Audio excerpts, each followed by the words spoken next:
العالمين. قال الله سبحانه وتعالى: وإذ فرقنا بكم البحر فأنجيناكم وأغرقنا آل فرعون وأنتم تنظرون.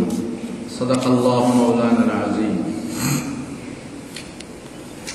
পবিত্র কালামে হাকিমের সূরাতুল বাকারার 50 নম্বর আয়াত তেলাওয়াত করা হলো। এই 50 নম্বর আয়াতের উপরে এর পূর্বেও আলোচনা হয়েছে। রুকুর শুরুতে আল্লাহ রাব্বুল আলামিন বনী ইসরাঈলদেরকে লক্ষ্য করে বলেছিলেন যে, হে বনী ইসরাঈলগণ, তোমাদের উপরে আমি রব্বুল আলামিনের প্রদানকৃত নিয়ামত রাজিকে তোমরা স্মরণ করো। সেই নিয়ামতের আলোচনায় পরের আয়াতে বলা হয়েছিল, স্মরণ করো ওই সময়ের কথা যখন তোমাদের অর্থাৎ তোমাদের পূর্বপুরুষদেরকে ফিরাউনের অত্যাচার থেকে, ফিরাউন শাসকদের অত্যাচার থেকে আমি আল্লাহ তাআলা নাজাত দিয়েছিলাম। যে ফিরাউন শাসকবৃন্দ তোমাদেরকে মর্মান্তিক শাস্তির ভিতরে চলমান গতিতে নিমজ্জিত রেখেছিল। তারা হত্যা করতেছিল তোমাদের শিশুদেরকে, ছেলে সন্তানকে হত্যা করতেছিল, আর কন্যা সন্তানদেরকে তারা জীবন্ত রেখেছিল।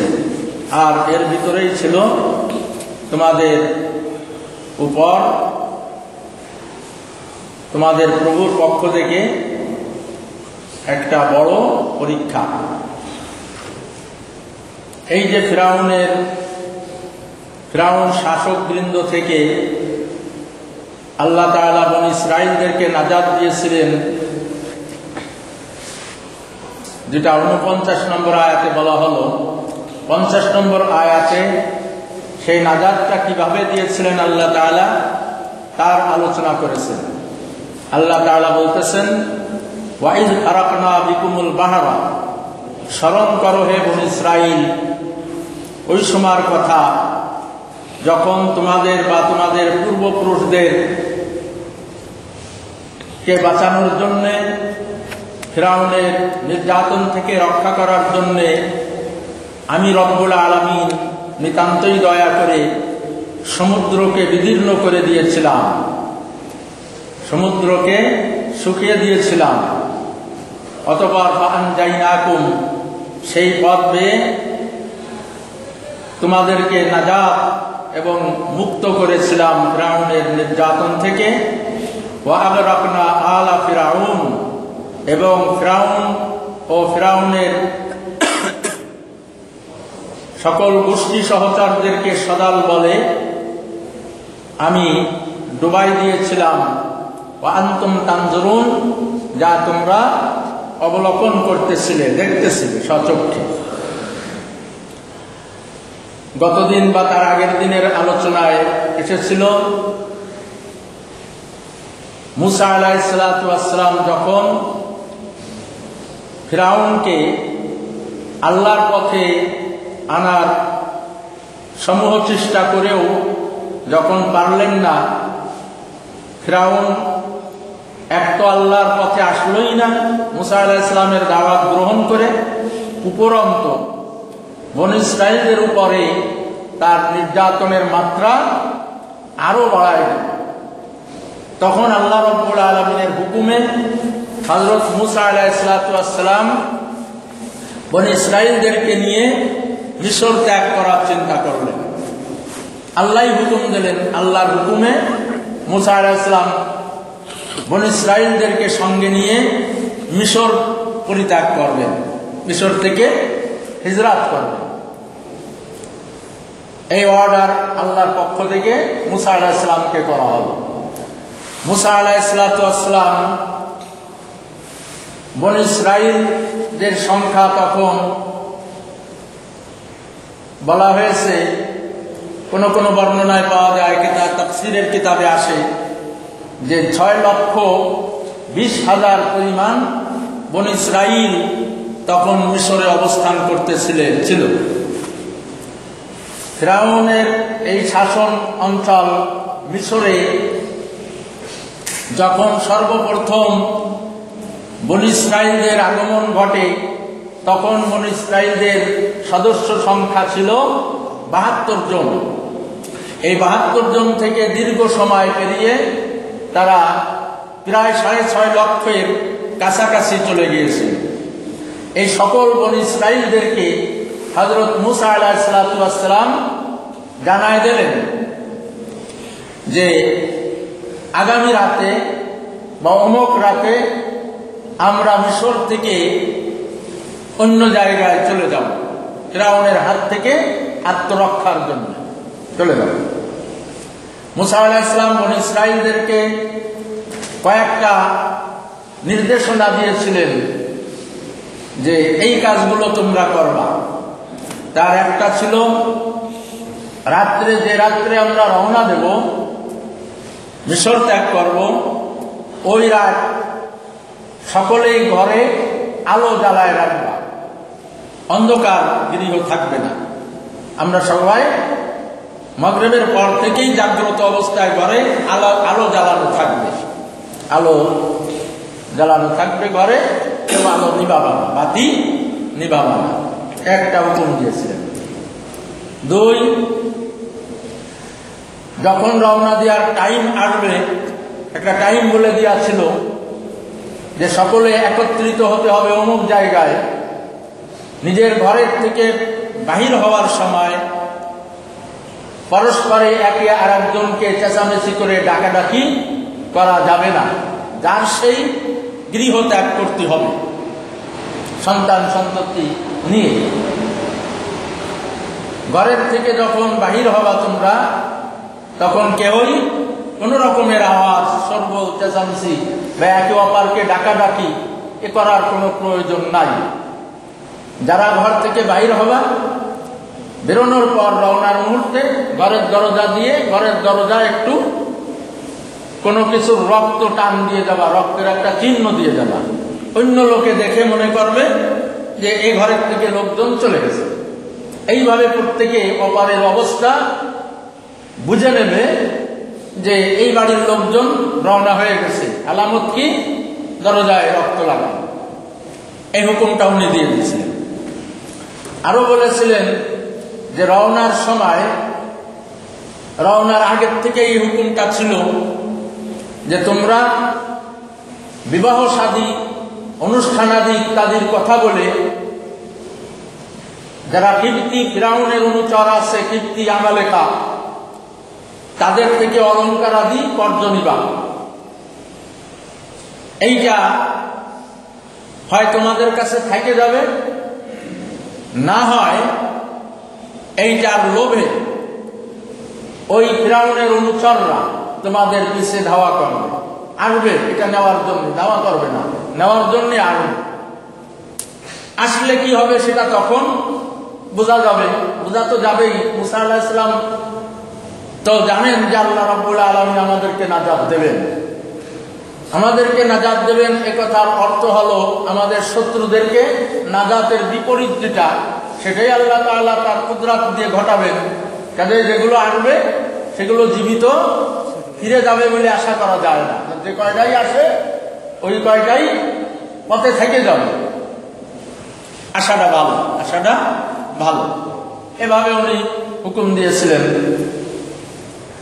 মূসা আলাইহিস সালাম নিয়ম অনুযায়ী, ওনার পরামর্শ অনুযায়ী যখন সবাই চলে আসলেন, সবাইকে নিয়ে মূসা আলাইহিস সালাম রওনা করলেন। আল্লাহর পরে পূর্ণ তাওয়াক্কুল, ভরসা স্থাপন করে লোকদেরকে নিয়ে উনি নিরস্ত্র, নিঃসম্বাদ, আল্লাহ ভীরু লোকদেরকে নিয়ে, মূসার অনুসারী লোক যারা, তাদেরকে নিয়ে মূসা আলাইহিস সালাম রওনা দিলেন। এই খবর ফিরআউনের লোক লস্করদের কাছে খবর পৌঁছে গেল। ফিরআউন যখন জানতে পারল যে এরা চলে যাবে, ফিরআউন তার লোকজনদেরকে বলে রাখিছিল যে আজ রাত্রে যখন মুরগি মোরগ বাগ দেবে, তখন আমরা অতর্কিতভাবে ওই বনী ইসরাঈলদের পরে হামলা চালাম, তোমরা রেডি থাকবে। আল্লাহর কুদরত সেদিন এভাবেই আল্লাহ তাআলা দেখাইছিলেন যে সারা রাত একটা মোরগও বাগ দিইনি, মোরগের ডাকে কারোর ঘুমও ভাঙ্গিনি। সকালবেলায় শেষ রাত্রে যে মোরগ স্বাভাবিকভাবে বাগ দিয়েছে, ডাকিছে। ফিরআউন তখন হুকুম দিল অনুচরদেরকে যে এই বকরি আমি জমি করলাম, এই বকরির কলিজা বাইর করে একে ভুনা করে আমি নাস্তা করব।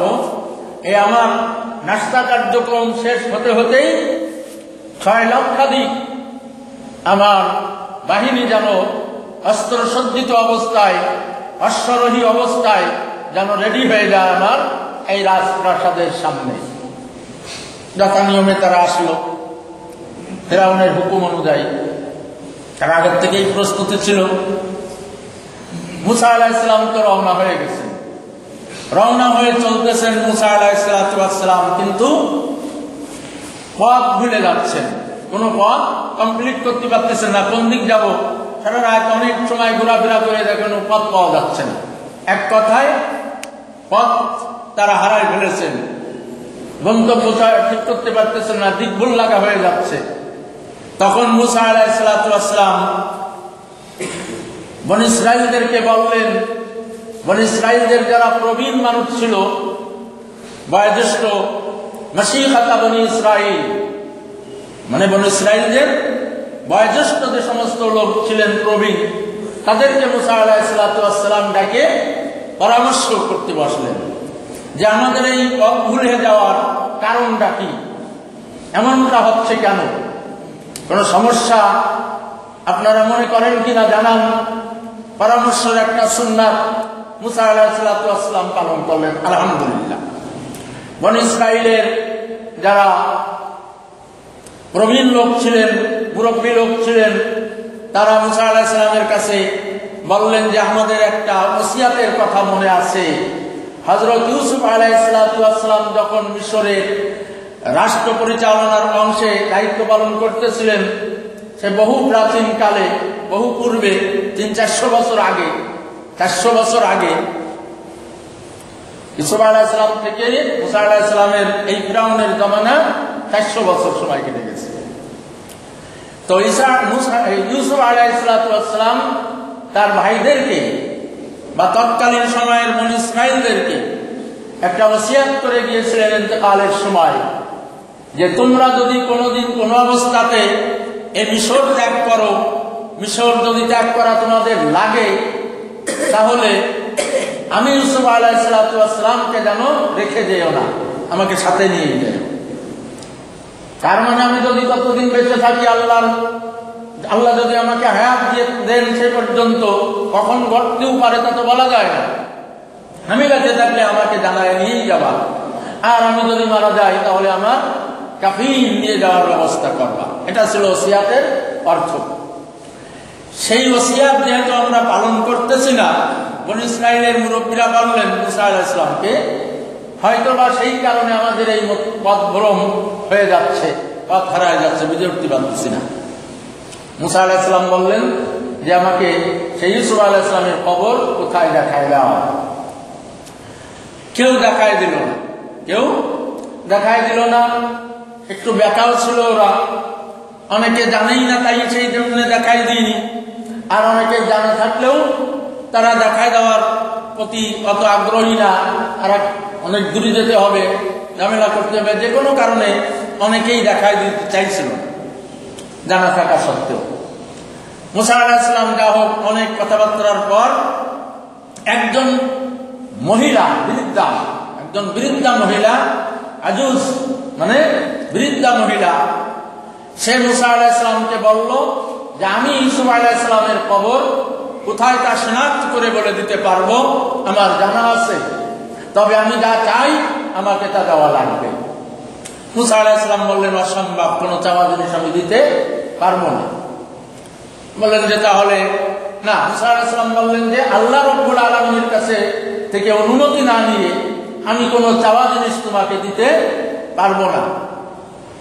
উনি বললেন তাহলে আমিও কবর দেখাই দেব না।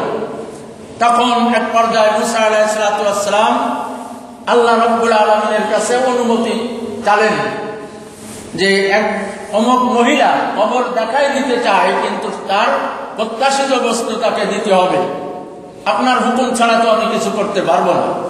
আল্লাহ রাব্বুল আলামিন বললেন যে হ্যাঁ, তুমি মহিলাকে ওয়াদা করো, যা চাই দেওয়া হবে, কবর দেখাই দিতে বলো।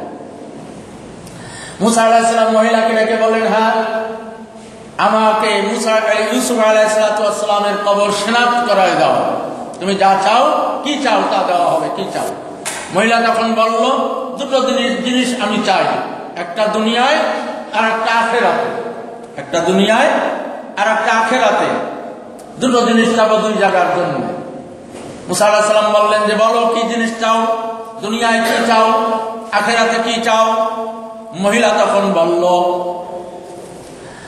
আমি বৃদ্ধা মানুষ, আমি হাঁটতে পারি না, দৌড়তেও পারি না, এই মিশর থেকে আপনি কোথায় আমাদেরকে নিয়ে যাচ্ছেন তাও জানি না, আমি চলাফেরায় অক্ষম, আপনি আপনার সওয়ারিতে আমাকে তুলে নিয়ে যাবেন, নিয়ে আপনি যেখানে অবতরণ করবেন সেখানে আমাকে পৌঁছায় দেবেন, গন্তব্যে পৌঁছানো পর্যন্ত সওয়ারিতে করে আমাকে নিয়ে যাওয়ার ব্যবস্থা করতে হবে, পথে কোথায়ও নামায় দেওয়া যাবে না, আমি যেতে পারবো না।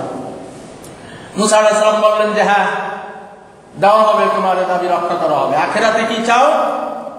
মহিলা বলল যে আখিরাতে আমি চাই যে আইয়া গুরফাতিন নাযালতা মিনাল জান্নাহ, জান্নাতের যে ঘরে আপনি, যে কামরায় বা যে বাড়িটায় আপনি থাকবেন, জান্নাতে যেখানে আপনার অবস্থান হবে, আমাকে সেখানে সেই কামরায় সেই ঘরে আমাকেও থাকার সুযোগ দিতে হবে, আমাকে নামায় দিতে পারবেন না। এই দুটো শর্ত যদি মানেন কবর দেখায় দেব। মুসা আলাইহিস সালাম বললেন ওকে, দুটোটা ইনশাআল্লাহ করা হবে, কবর দেখাও।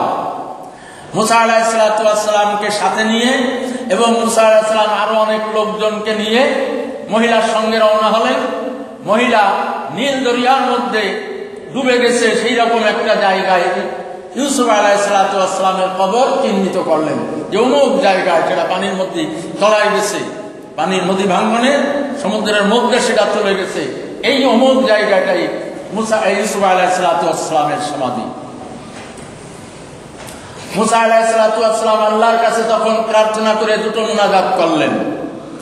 এক, যে আল্লাহ সমুদ্রের ওই জায়গাটা থেকে পানি সরায়ে শুকনো করে দিন যেখানে ইউসুফ আলাইহিস সালামের কবর রক্ষিত, সেখান থেকে পানি শুকায় দিন, আমরা সেটা তুলব।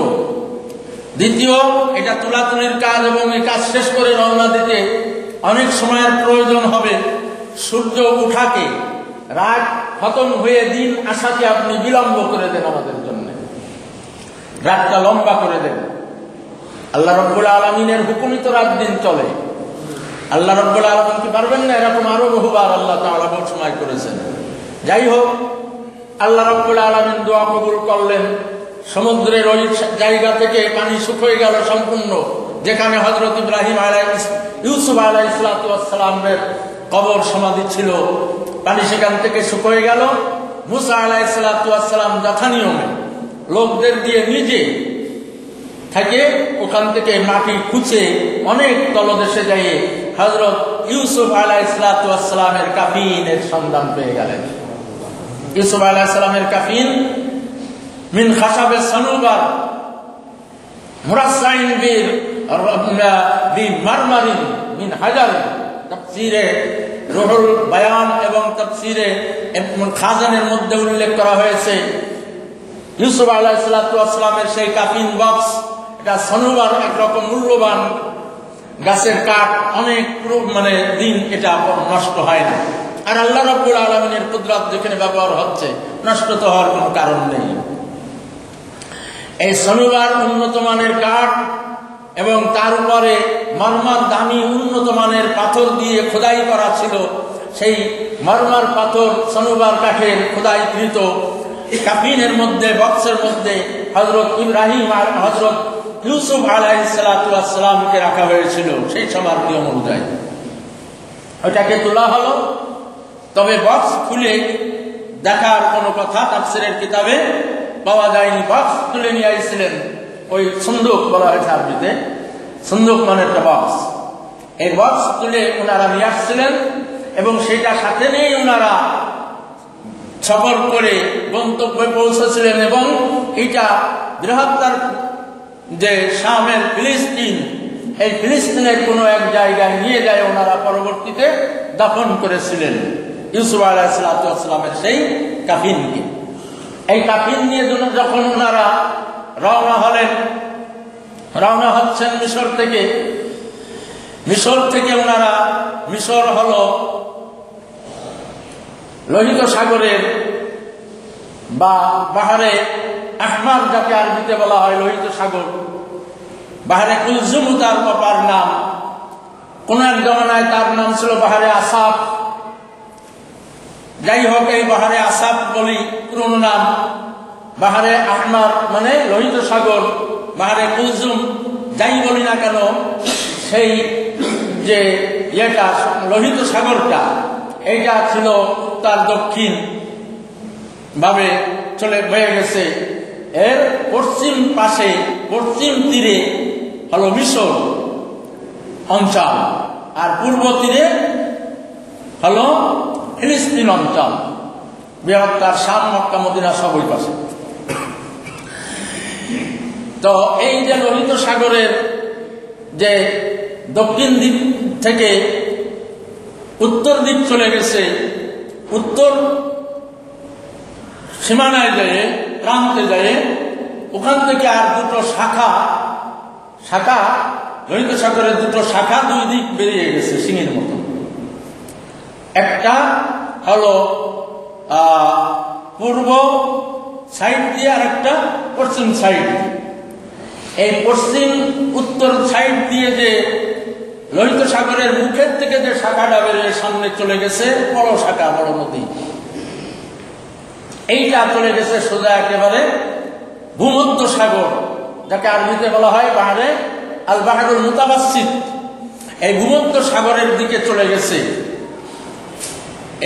এই যে শাখা লোহিত সাগর থেকে যেটা বেরিয়ে ভূমধ্য সাগরের দিকে যায় আগিয়েছে, ওই ভূমধ্য সাগর এবং এই শাখার মাঝে অনেক বিস্তীর্ণ জায়গা, সেটা স্থলভাগ ছিল এক সময়।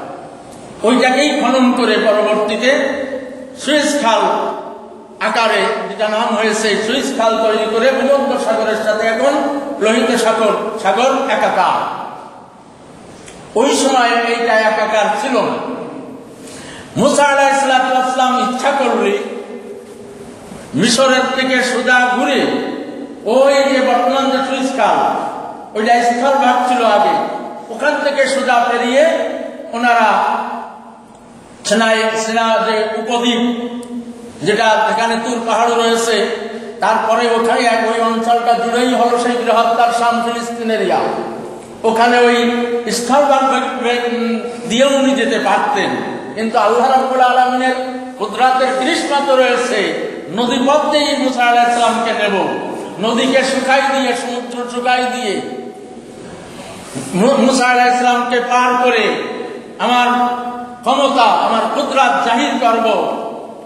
টার্গেট এই কুদরত দেখানোর মাধ্যমে বনী ইসরাইলদেরকে আল্লাহর প্রতি অগাধ বিশ্বাস সৃষ্টি করা এবং মুসা আলাইহিস সালামের কথার প্রতি, মুসা আলাইহিস সালাম যে আল্লাহর বরহক নবী, এটাও পরিষ্কার করে দেওয়া আল্লাহর উদ্দেশ্য ছিল। এই জন্য মুসা আলাইহিস সালামের মনের মধ্যে আল্লাহ তাআলা ওই স্থলভাগ দিয়ে পার হওয়ার বা যাওয়ার মানসিকতা আল্লাহ তাআলা সৃষ্টি করেননি। নিয়ে যাচ্ছেন আল্লাহ তাআলা কোন দিক? ওই শাখা, লোহিত সাগরের সম্মুখের যে শাখা, ওখানেই ওই পথ নিয়ে যাবেন, স্থলভাগের দিকে যাচ্ছেন। ফিরআউন মুসা আলাইহিস সালাম তাদেরকে নিয়ে সোজা ওই লোহিত সাগরের যে শাখা, ওইখানে ওই অঞ্চলে চলে গেলেন। যাওয়ার পর তো সামনে নদী, সামনে সমুদ্র, পিছনে ফিরআউনের লোক লস্কর ঝাঁপায় চলে আসতেছে। ফিরআউন যখন খবর পেয়েছে যে মুসার লোকজন সহ মুসা রওনা দিয়ে চলে গেছে, তখন ওরাও লক্ষ লক্ষ, কোন এক বর্ণনায় পাওয়া যায় 17 লক্ষ বাহিনী নিয়ে, আর কোন বর্ণনায় পাওয়া যায় 6 লক্ষ। যাই হোক, লক্ষ লক্ষ মানে কীর্তি আমালিকা দুর্দর্শ বাহিনী নিয়ে তাদের প্রত্যেকের কাছে ছিল ঢাল, তরোয়ার, তরবারি, বিভিন্ন রকমের যুদ্ধ সামগ্রী, এবং প্রত্যেকের কাছে ছিল এক একটা বড় উদহুমুন খাইরুন আদহাম, মানে কালো রঙের বড় ঘোড়া। এই কালো ঘোড়ায় সবগুলো ছিল পুরুষ ঘোড়া। ফিরআউনের বাহিনীর কাছে যে ঘোড়াগুলো ছিল সবগুলো ছিল খুব বড় মাপের, কালো রঙের, খুব শক্তিশালী, এবং সবগুলো ছিল পুরুষ ঘোড়া। একটাও মহিলা মাঝি ঘোড়া একটাও ছিল না। এটা আল্লাহর একটা কুদরত। পরবর্তীতে আসবে এই ঘোড়া বাহিনী নিয়ে, অশ্ব বাহিনী নিয়ে বিরাট জাঁকজমকের সাথে ফিরআউন, সামনে হামান বিরাট বাহিনী নিয়ে, আলফু আলফু জুনুসিন, হাজার হাজার বাহিনী নিয়ে ফিরআউন সহ হামান সবাই সদর্পে রওনা দিল। তারা ঘোড়া নিয়ে প্রবল শক্তি ব্যয় করে ছুটে মুসা আলাইহিস সালামের কাছাকাছি চলে গেল। মুসা আলাইহিস সালাম তখন নদীর সামনে উপস্থিত। এই জন্য এটা কি লোহিত সাগর ক্লিয়ারলি বলা যায় না, আবার লোহিত সাগর না তাও ক্লিয়ারলি বলা যায় না। যদি কোনো তাফসিরে লোহিত সাগর পার হয়েছিলেন উনি বলা হয়, অসুবিধা নেই, কারণ এটা লোহিত সাগরের শাখা। এখন এটাকে মূল লোহিত সাগর বলা হতো না, সেটা নয়। আর যদি বলা হয় লোহিত সাগর না, তাহলে সে যদি ব্যাখ্যা দিয়ে দেয় এইভাবে, তাহলে তো বুঝে নেওয়া যাবে, না হলে ওইটাই ভক্তি হবে। যাই হোক, মুসা আলাইহিস সালাম লোহিত সাগরের সেই শাখা সাগরে ওখানে যে উপস্থিত হলেন, পিছনে ফিরআউনের বাহিনী দেখা যাচ্ছে, তারা দাও দাও গতিতে চলে আসতেছে। মুসা আলাইহিস সালাম বিচলিত নন, আলহামদুলিল্লাহ। আল্লাহর নবী কখনো বিচলিত হবার ব্যক্তি তো নন, তাহলে তো আল্লাহর নবী কালিমুল্লাহ, যে আল্লাহর সঙ্গে কথা বলবেন। মুসা আলাইহিস সালাম তখনও কথা বলার সে সময় আসেনি, আরো অনেক পরে। সেই মুসা আলাইহিস সালাম কি ভীত হবেন, বিচলিত হবেন? অসম্ভব। আল্লাহর পরে পূর্ণ তাওয়াক্কুল করে উনি নদীর সামনে হাজির। ফিরআউন বনী ইসরাইলের লোকজন মুসা আলাইহিস সালামকে বলতে লাগলেন যে, হে মুসা আলাইহিস সালাম, আপনি আমাদেরকে কোথায় নিয়ে যাচ্ছেন?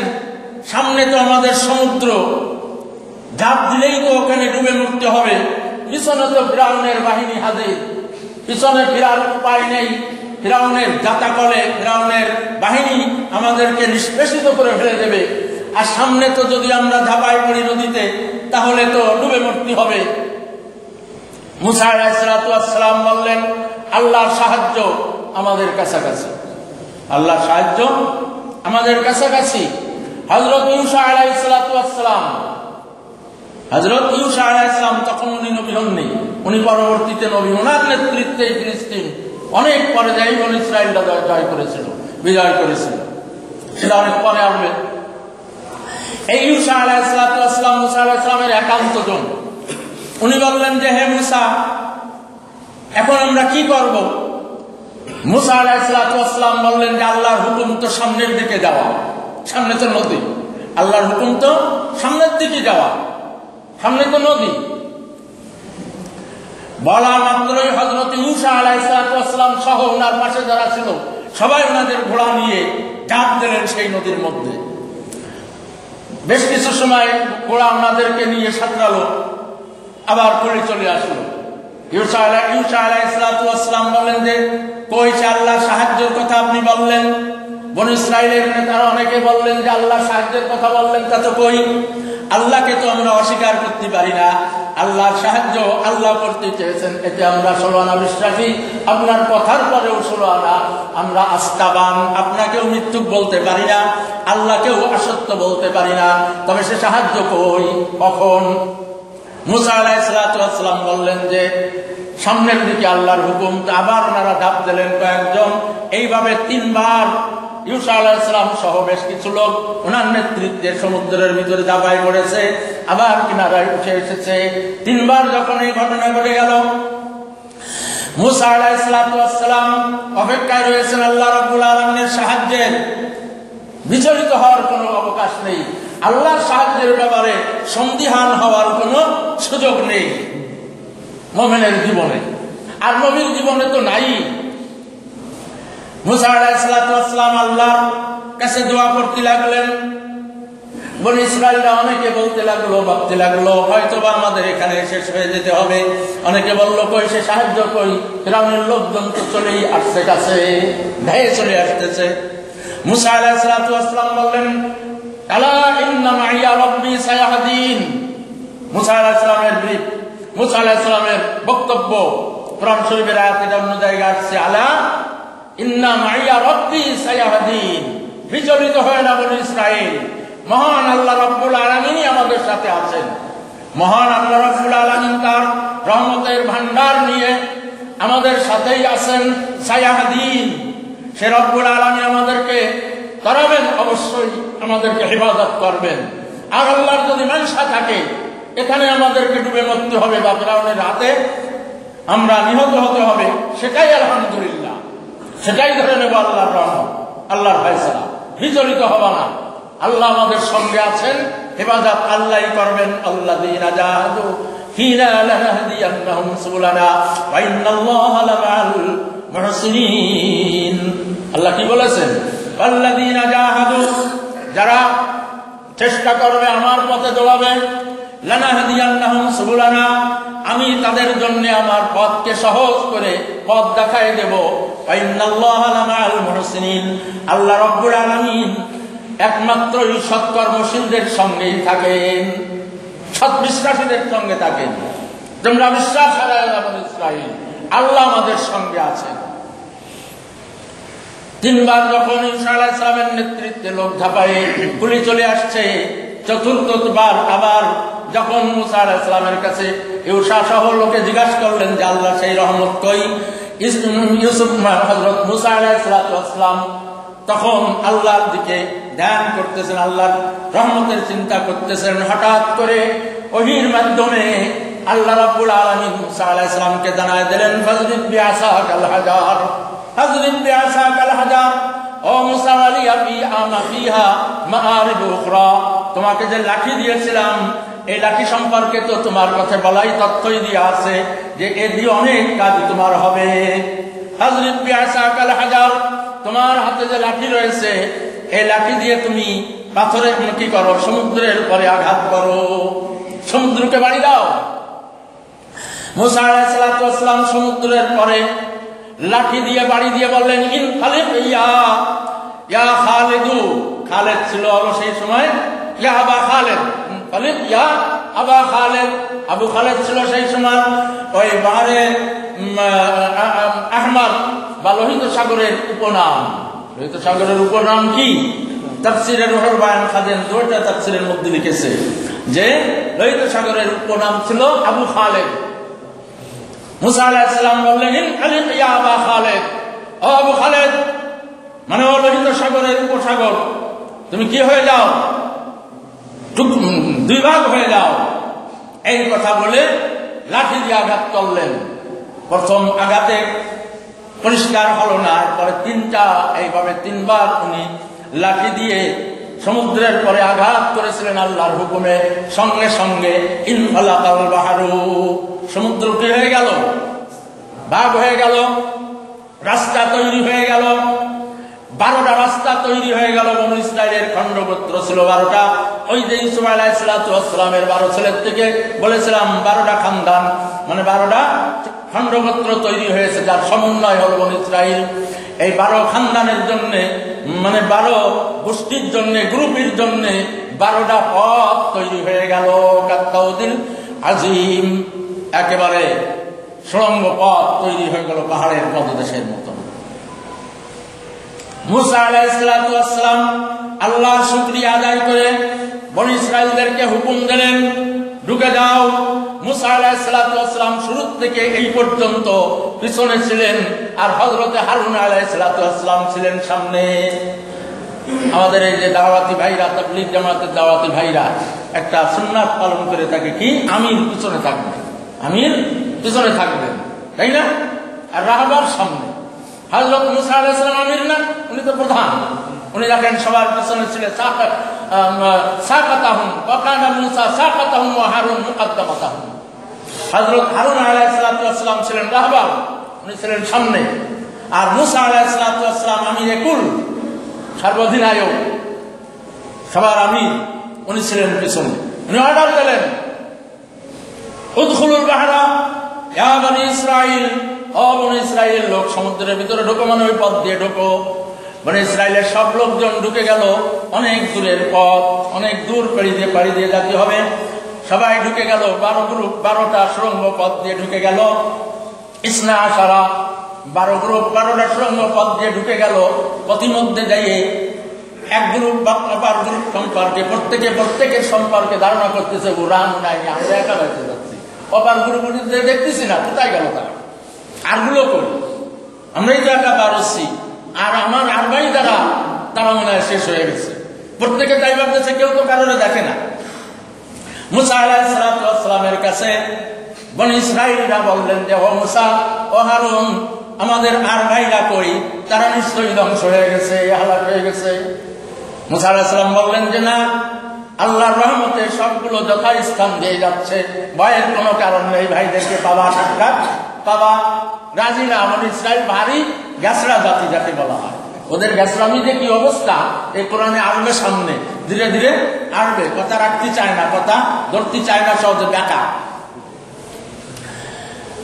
মানতে রাজি না। মুসা আলাইহিস সালাম যে বলতেছেন সব ভাইরা আছে, যথাস্থান দিয়ে তাদের গ্রুপ অনুযায়ী তারা পার হয়ে যাচ্ছে, বলে না, আমাকে দেখাতে হবে, আমাদের ভাইরা নিশ্চয় শেষ হয়ে গেছে, আপনি আমাদেরকে ভুল বুঝাচ্ছেন।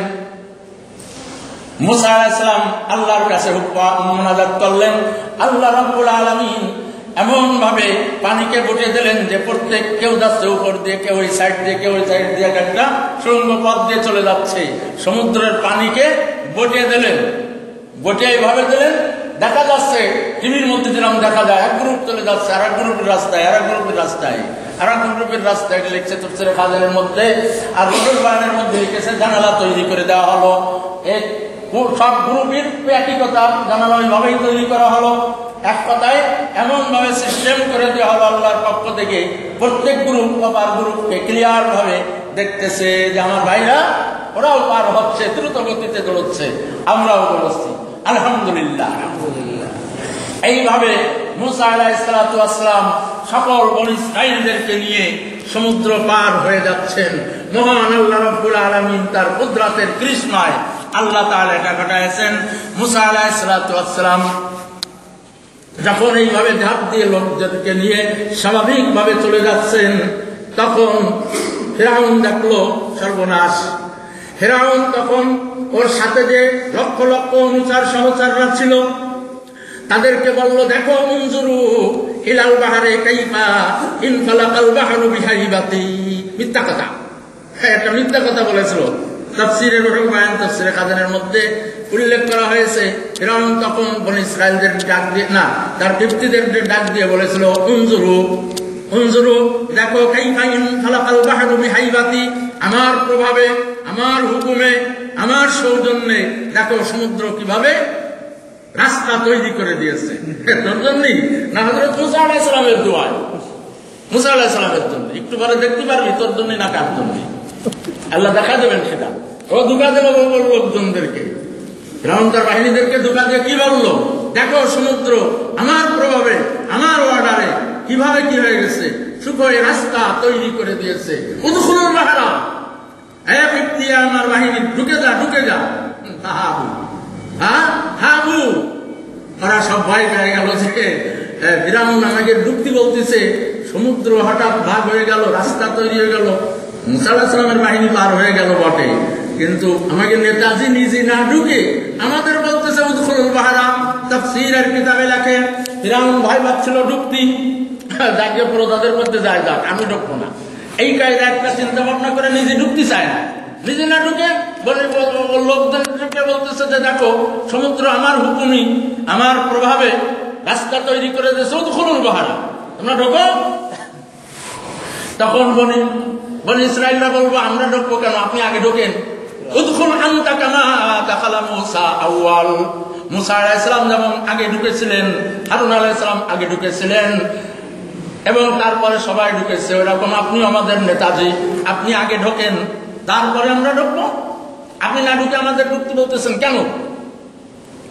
সবাই ভয় পাচ্ছে। ঢুকবিনে ঢুকা লাগবে, ভয় ভয় ফিরে গেলে হবে না। মুসারে ছাড়িয়ে দিয়ে ভয় ভয় ফিরে গেলে হবে না। আল্লাহ রাব্বুল আলামিন ঢুকোই ছাড়বেন। তাফসীরের কিতাবের মধ্যে এসেছে মুসা আলাইহিস সালামের লোক এখনো পার হয়ে পারেনি, শেষ কাতারের লোকজন এখনো উঠে পারেনি কিনারায়। এর মধ্যেই ফিরাউন এখনো নামেনি। আল্লাহ তো চাচ্ছেন যে ফিরাউনের আগাগোড়া নামাইয়ে, ওর বাহিনীর আগাগোড়া নামাই ঢুকোই তারপরে চাবট করবো। ঢোকে না, ঢুকোই ছাড়বো, আল্লাহর কুদরত ঢুকোই ছাড়বে। হযরত জিবরাইল আলাইহিস সালাম একটা মাদি ঘোড়া নিয়ে সামনে হাজির হয়ে গেল। ফিরাউনের ঘোড়া, আমি বলেছি আগে, ফিরাউন সহ সকলের ঘোড়া ছিল কি? পুরুষ জাতীয় ঘোড়া।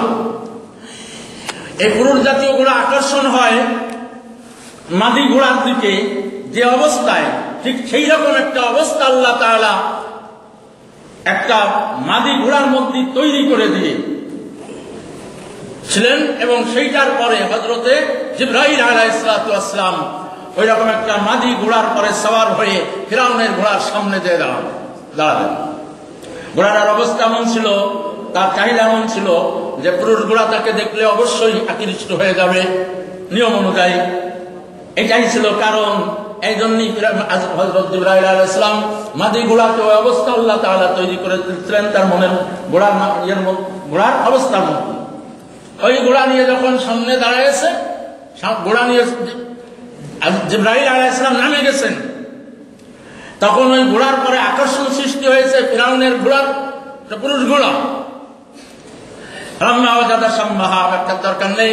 যখন ওই অবস্থা এই ঘোড়ার মধ্যে যখন চলে আসলো ফিরাউনের এই মাদি মানে পুরুষ ঘোড়ার মধ্যে, মাদি ঘোড়ার পরে ঝাঁপায় পড়ার অবস্থা, যখন জিবরাইলের ঘোড়া নিয়ে জিবরাইল নামে গেছেন, তো ফিরাউন তার ঘোড়াকে আর থামাতে পারিনি। ওমা বিসাবিলিন মিন সাবিল, কোন শক্তি ব্যয় করে ফিরাউন তার ঘোড়াকে থামাতে পারিনি। ও ঘোড়া ওই মাদি ঘোড়ার আকর্ষণে ঝাঁপায় পড়েছিল। ঝাঁপায়ে আরো দিত জিবরাইল আলাইহিস সালাম ও ঘোড়া নিয়ে চলে যাচ্ছেন, দ্রুত চলে যাচ্ছেন।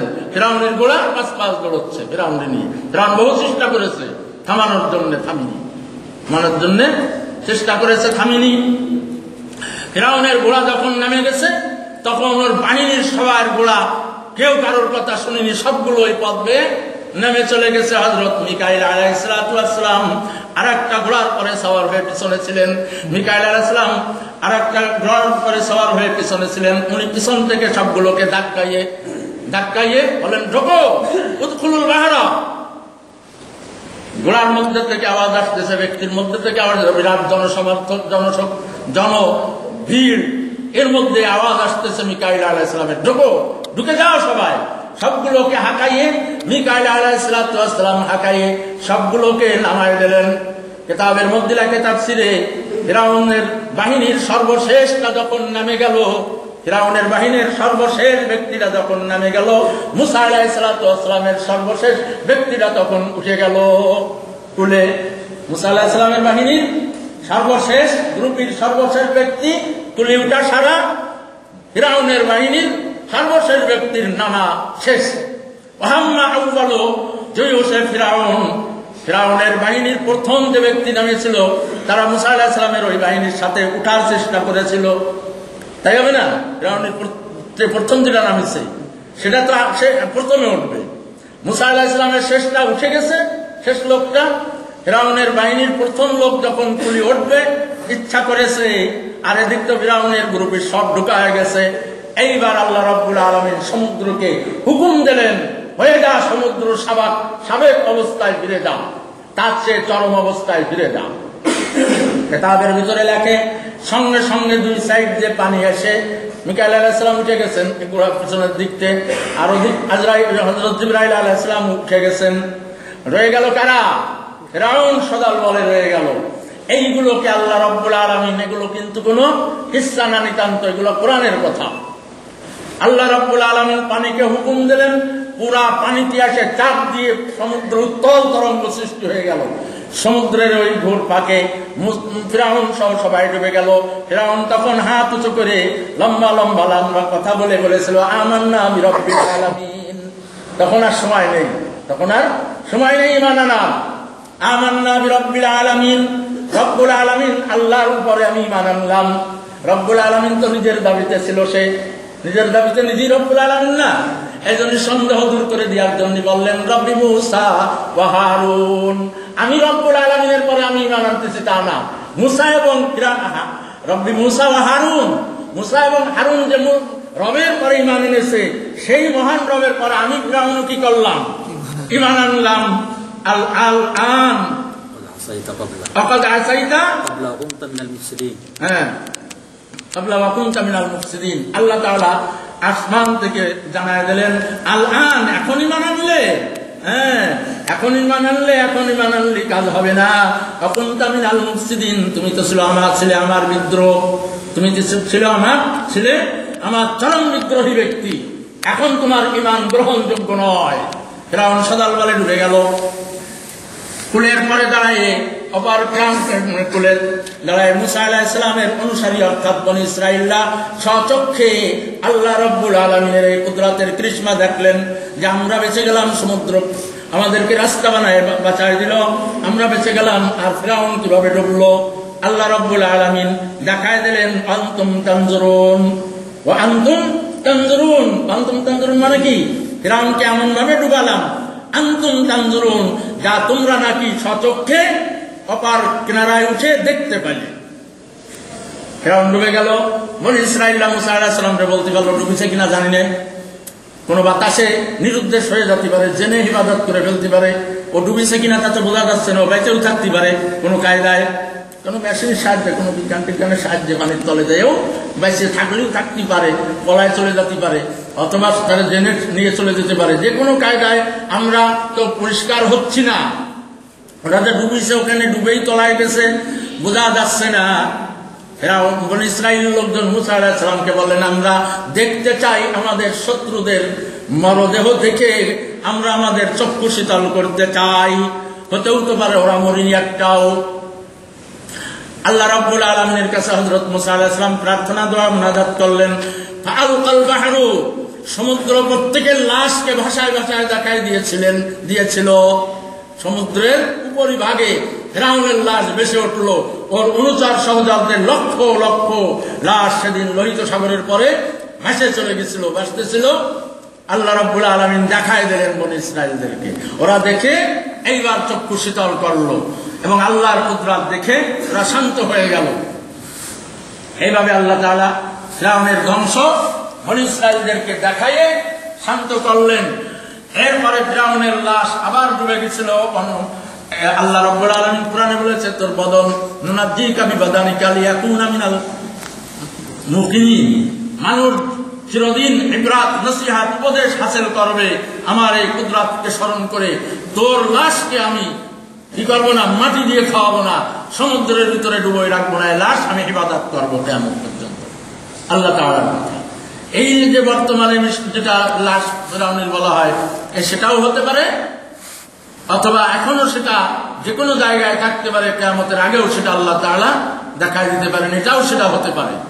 এখানে যেটা রাখা আছে ফিরআউন নামে, ওটাও হতে পারে। ওটাই যদি হয় তাহলে আলহামদুলিল্লাহ আমাদের কোরআন কি সত্যতা প্রমাণিত হয়ে গেছে যে সেই ফিরআউনের আমলে কোন ফিরআউন ডুবেছে। আল্লাহ বলেছেন যে তোর লাশকে আমি ইবাদত করবো, সেই লাশ হাজার হাজার বছর পরে সেটা আবিষ্কার হয়ে চলে এসেছিল। রাসূল সাল্লাল্লাহু আলাইহি ওয়াসাল্লাম সেই জমানায় সেই ভবিষ্যৎবাণী কোরআনের মাধ্যমে দিয়েছিলেন, কোরআন সত্য মিলে প্রমাণিত হয়ে গেল। যাই হোক, এইভাবে বনী ইসরাঈলরা মোটামুটি ফিলিস্তিন যে সাইড সমুদ্র পার হয়ে সিনাই উপদ্বীপ, যেখানে তার পাশেই তুর পাহাড়ও আছে, একটা বড় ময়দান, উপদ্বীপ, সিনাই উপদ্বীপ বলা হয়, তুরে সিন, সিনাই উপদ্বীপ। এই উপদ্বীপে ওনারা যে উঠলেন, ওখানে ওনারা থাকলেন। এই পর্যন্ত আজকের আলোচনা।